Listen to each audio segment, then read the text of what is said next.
എല്ലാവർക്കും നമസ്കാരം. ഞാൻ സരിത മഹേശ്വരൻ. ഇന്ന് ശ്രീമദ് വാൽമീകി രാമായണത്തിൻ്റെ ബാലകാണ്ഡത്തിലെ 48ാമത്തെ സർഗം നമ്മൾ ആരംഭിക്കുകയാണ്.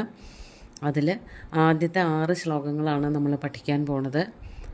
കഴിഞ്ഞ കഥ പറഞ്ഞു നിർത്തിയത് വിശാല എന്നുള്ള നഗരത്തിൽ സുമതി എന്ന രാജാവ് രാജ്യം ഭരിക്കണ കാര്യമാണ്. അപ്പോൾ സുമതി വിശ്വാമിത്രനെ കാണാനായിട്ട് ആശ്രമത്തിലേക്ക് വന്നു എന്ന് പറഞ്ഞിട്ടാണ് നിർത്തിയത്. അതുപോലെ സുമതി തൻ്റെ മഹാഭാഗ്യത്തെ പറ്റിയിട്ടൊക്കെ അവിടെ പറയണ്ടായി. ഇനി നമുക്ക് 1ാമത്തെ ശ്ലോകം നോക്കാം. പൃഷ്ട്വാ തു കുശലം തത്ര പരസ്പര സമാഗമേ കഥാന്തേ സുമതിർവാക്യം വ്യാജഹാര മഹാമുനിം. പരസ്പരം കുശലമൊക്കെ ചോദിച്ചിട്ട്, കഴിഞ്ഞ ശ്ലോകത്തിൽ അത് പറഞ്ഞിരുന്നു, കഴിഞ്ഞ സർഗത്തിൽ.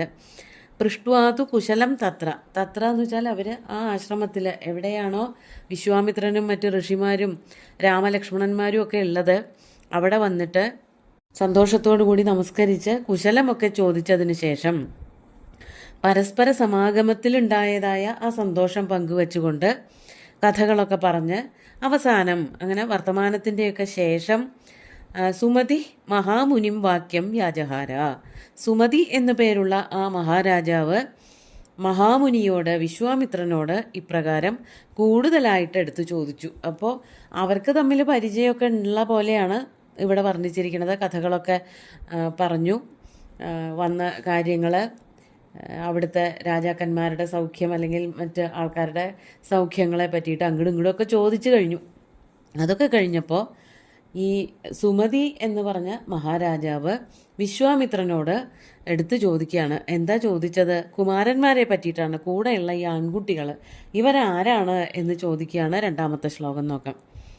ഇമൗ കുമാരൗ ഭദ്രം തേ ദേവതുല്യ പരാക്രമൗ ഗജസിംഹഗതീ വീരൗ ശാർദൂല വൃഷഭോപമൗ.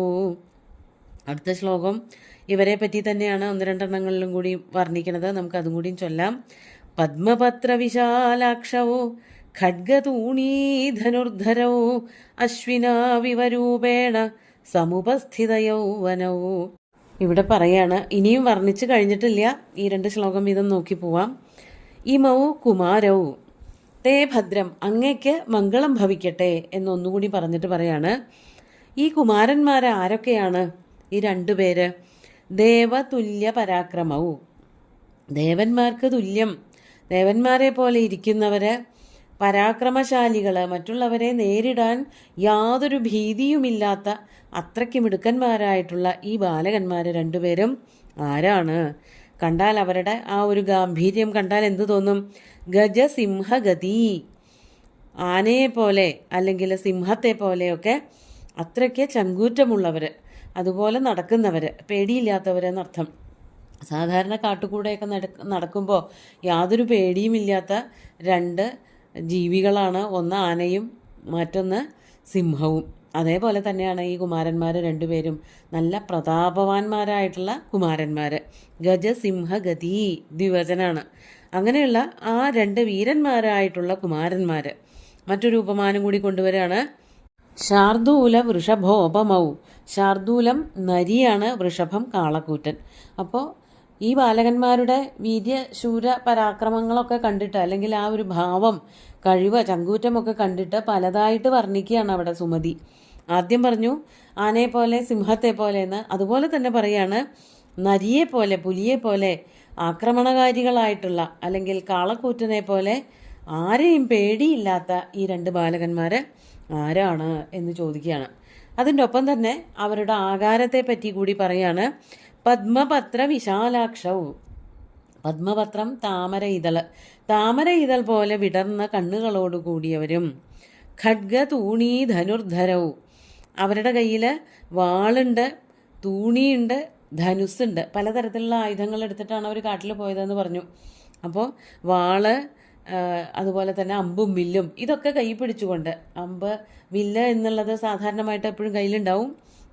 അതുപോലെ തന്നെ വാളും കൂടി എടുത്തിട്ടുണ്ട്.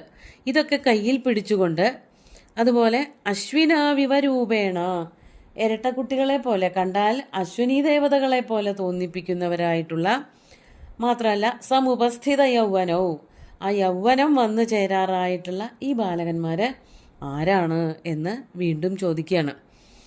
അതുപോലെ തന്നെ അവരുടെ ഒരു സൗന്ദര്യവും ശ്രീയൊക്കെ കണ്ടിട്ട് 2 ശ്ലോകം കൂടി ചൊല്ലാണ്. യദൃച്ഛയൈവ പ്രാപ്തവോ ദേവലോകാദിവാമരവോ കഥം പദ്ഭ്യാമിഹ പ്രാപ്തവോ കിമർത്ഥം കസ്യ വാ മുനേ. ഇവര് യാദൃച്ഛികമായിട്ട് സ്വർഗത്തിൽ നിന്ന് ഭൂമിയിലേക്ക് വന്നവരാണോ എന്ന് സംശയിക്കുകയാണ്. യദൃച്ഛയാ ഏവ, യാദൃച്ഛികമായിട്ട്, അതായത് ഒരു മുന്നറിയിപ്പും ഇല്ലാതെ പെട്ടെന്ന് സംഭവിച്ച ഒരു കാര്യം. അതുകൊണ്ട് ഗാം പ്രാപ്തവും, ഭൂമിയിലേക്ക്, ഗാം എന്നുള്ളത് കൊണ്ട് ഗൗഹു എന്നുള്ളതിന് ഭൂമി എന്നർത്ഥമുണ്ട്. അപ്പോൾ ഭൂമിയിലേക്ക് വന്നവരായിട്ടുള്ള 2 അമരന്മാർ, ദേവലോകാത് യദൃച്ഛയാ ഗാം പ്രാപ്തവും അമരവും ഇവ, ദേവലോകത്ത് നിന്ന്, സ്വർഗലോകത്ത് നിന്ന് യാദൃച്ഛികമായിട്ട് ഭൂമിയിലേക്ക് വന്ന 2 കുമാരന്മാരെ പോലെ, ദേവകുമാരന്മാരെ പോലെ വിളങ്ങുന്ന ഇവര് കഥം പദ്ഭ്യാം ഇഹ പ്രാപ്തവും, ഇവിടെ കാലുകൊണ്ട് തന്നെയാണോ നടക്കണേ എന്ന്. അതെന്താണ് സുമതി അങ്ങനെ എടുത്ത് ചോദിച്ചതെങ്കിൽ, ദേവന്മാരൊന്നും അങ്ങനെ കാലുകൊണ്ട് നടക്കുമെന്നല്ലല്ലോ ചെയ്യുക, അവരെ പറന്ന് വരികയാണ് ചെയ്യുക. അതുപോലെ തന്നെ ഇവിടെ നിന്ന് പറന്ന് ആകാശമാർഗത്തിൽ കൂടെ സഞ്ചരിച്ചിട്ടാണ് സ്വർഗത്തിലേക്കൊക്കെ പോവുക. ഇവരെ കണ്ടാൽ ദേവന്മാരെ പോലെ ഉണ്ട്, പക്ഷേ മനുഷ്യർ നടക്കണ പോലെ നടക്കണമുണ്ട്. അതാണ് ആ ചോദ്യം വന്നത്. പദ്ഭ്യാമിഹ പ്രാപ്തവും, കാല് വെച്ച് നടന്നിട്ടാണോ ഇവിടെ വന്നിരിക്കുന്നത്? കിമർത്ഥം, എന്തിനാണ് അങ്ങനെ വന്നത്? കസ്യവ, ആരുടെ പുത്രന്മാരാണ് ഇവർ എന്ന്, അല്ലയോ മുനെ, അല്ലയോ വിശ്വാമിത്ര മുനെ, അങ്ങ് ഞങ്ങൾക്ക് എനിക്ക് പറഞ്ഞു തരണം എന്ന് സുമതി ആവശ്യപ്പെടുകയാണ്. കഴിഞ്ഞിട്ടില്ല, അടുത്ത ശ്ലോകം കൂടിയും ഉണ്ട്. ഭൂഷയന്താവിമം ദേശം ചന്ദ്രസൂര്യാവിവാംബരം പരസ്പരേണ സദൃശോ പ്രമാണേങ്കിത ചേഷ്ടിതൈ. അടുത്ത ശ്ലോകം കൂടി ചൊല്ലാം. കിമർത്ഥം ച നരശ്രേഷ്ഠൗ സംപ്രാപ്തൗ ദുർഗമേ പഥി വരായുധധരൗ വീരൗ ശ്രോതുമിച്ഛാമി തത്വത. ഇവര്, ഈ ബാലകന്മാര് ഈ പ്രദേശത്തെ, നമ്മുടെ ഈ രാജ്യത്തെ, വിശാല നഗരത്തെ ഭൂഷയന്തവും, അവർ അലങ്കരിക്കുകയാണ്. ഇവരുടെ സാന്നിധ്യം കൊണ്ട് ഈ ദേശം അലങ്കാരത്തോടു കൂടിയതായി, ഏറ്റവും സുന്ദരമായി തീർന്നു. ഒരു ദേശത്തെ അലങ്കരിക്കുന്നത് സൂര്യചന്ദ്രന്മാരെ പോലെയാണ് എന്നും കൂടിയും പറയാണ്. ചന്ദ്ര സൂര്യവും ഇവ അംബരം ഭൂഷയന്തവും, ഈ ദേശത്ത് ഇവർ 2 പേരും വന്ന് നിൽക്കണ കണ്ടാൽ ആകാശമാർഗത്തിൽ ചന്ദ്രനും സൂര്യനും ഇങ്ങനെ വിളങ്ങി നിൽക്കുന്നത് പോലെയാണ്. ആകാശത്തെ എങ്ങനെയാണോ ചന്ദ്രനും സൂര്യനും സുന്ദരമാക്കുന്നത്, അതുപോലെ ഈ 2 പേരും, ഈ 2 കുമാരന്മാരും എൻ്റെ രാജ്യത്തെ അലങ്കരിച്ചിരിക്കുന്നു. മാത്രമല്ല അവർ പരസ്പരം ഒരേപോലെ ഇരിക്കുക. പ്രമാണ ഇംഗിത ചേഷ്ടിതൈഹി പരസ്പരേണ സദൃശവും, പ്രമാണം കൊണ്ട്, ഇംഗിതം കൊണ്ട്, ചേഷ്ടിതം കൊണ്ട്. പ്രമാണം എന്ന് പറഞ്ഞാൽ ഉയരമൊക്കെയാണ്, ആകൃതി, കയ്യിൻ്റെയും കാലിൻ്റെയും വലിപ്പം, നെറ്റിയുടെ, മുഖത്തിൻ്റെ ഉയരം, ശരീരത്തിൻ്റെ തടി, ഇതൊക്കെ ഏതാണ്ട് ഒരുപോലെയാണ്. മാത്രമല്ല ഇംഗിതം, മനസ്സിലുള്ള ഭാവം, അത് മുഖത്തും സ്ഫുരിക്കുന്നുണ്ട്. അതും ഒരേപോലെ തന്നെ, ഒരേ ഭാവത്തോടു കൂടിയവർ. ചേഷ്ടകൾക്കും ഉണ്ട് സാമ്യം. അനങ്ങുന്നത്, നടക്കുന്നത്, കയ്യും കാലും ഒക്കെ ചൂണ്ടിക്കാണിക്കുന്നതോ വർത്തമാനം പറയുന്നതോ എല്ലാത്തിനും വളരെ സാമ്യമുള്ളവരായിട്ടുള്ള അശ്വിനി ദേവന്മാരെ പോലെ, ചന്ദ്രസൂര്യന്മാരെ പോലെ, ഇരട്ടക്കുട്ടികളെ പോലെ ഇരിക്കുന്ന ഈ 2 ബാലകന്മാർ എവിടെ നിന്നാണ് അവരെ കിട്ടിയത്? ഇവരെന്തിനാണ് ഇവിടെ വന്നത് എന്നൊക്കെയാണ് ചോദിക്കുന്നത്. അങ്ങനെയുള്ള ഈ ബാലകന്മാർ കിമർത്ഥം ച നരശ്രേഷ്ഠവും സംപ്രാപ്തവും ദുർഗമേ പഥി. ഈ 2 ബാലകന്മാർ ഇത്ര ദുർഗമമായിട്ടുള്ള, സഞ്ചരിക്കാൻ യോഗ്യതയില്ലാത്തതായ കാടും മേടും ഒക്കെ താണ്ടിയിട്ടാണല്ലോ വരണത്. അങ്ങനെയുള്ള ഈ മാർഗത്തിൽ കൂടെ ദേവോപമന്മാരായിട്ടുള്ള ഈ 2 ബാലകന്മാരും എന്തിനാണ് ഇവിടെ വന്നത്? നരശ്രേഷ്ഠവും കിമർത്ഥം സംപ്രാപ്തവും, ഈ ദുർഘടമായിട്ടുള്ള വഴികളിൽ കൂടെയൊക്കെ എന്തിനാണ് ഇവർ സഞ്ചരിച്ച് ഇവിടെ വന്നത്? അവരുടെ കയ്യിൽ ആയുധങ്ങളൊക്കെ ഉണ്ടല്ലോ, അവർക്ക് എല്ലാവരെയും തോൽപ്പിച്ച് രഥത്തിലൊക്കെ കയറി വരാലോ. അതാണ് വരായുധധരവും, ശ്രേഷ്ഠമായിട്ടുള്ള ആയുധങ്ങളൊക്കെ ധരിച്ചിരിക്കുന്നവരായ ഈ വീരന്മാരായിട്ടുള്ള കുമാരന്മാർ ആരൊക്കെയാണ് എന്ന് കേൾക്കാൻ ശ്രോതും ഇച്ഛാമി, തത്വതഃ ശ്രോതും ഇച്ഛാമി. യഥാർത്ഥത്തിൽ ഇവരാരൊക്കെയാണ് എന്നുള്ളതറിയാൻ എനിക്ക് ആഗ്രഹമുണ്ട് എന്ന് സുമതി വിശ്വാമിത്രനോട് ചോദിക്കുകയാണ്. അപ്പോൾ അവരെ കണ്ടാൽ തന്നെ, ഈ ബാലകന്മാരെ കണ്ടാൽ തന്നെ അത്രയ്ക്ക് തേജസ്വികളാണ്, അതുകൊണ്ട് തന്നെയാണ് കണ്ട മാത്രയിൽ ഇത്രയധികം മനസ്സിൽ തട്ടിയത് സുമതിയുടെ. അതുകൊണ്ട് ചോദിക്കുകയാണ് ആരൊക്കെയാണ് എന്നുള്ളത്. അതിനുള്ള മറുപടി നമുക്ക് അടുത്ത ദിവസം നോക്കാം. ഇന്നത്തെ ശ്ലോകങ്ങൾ ഒന്നുകൂടി ചൊല്ലാം.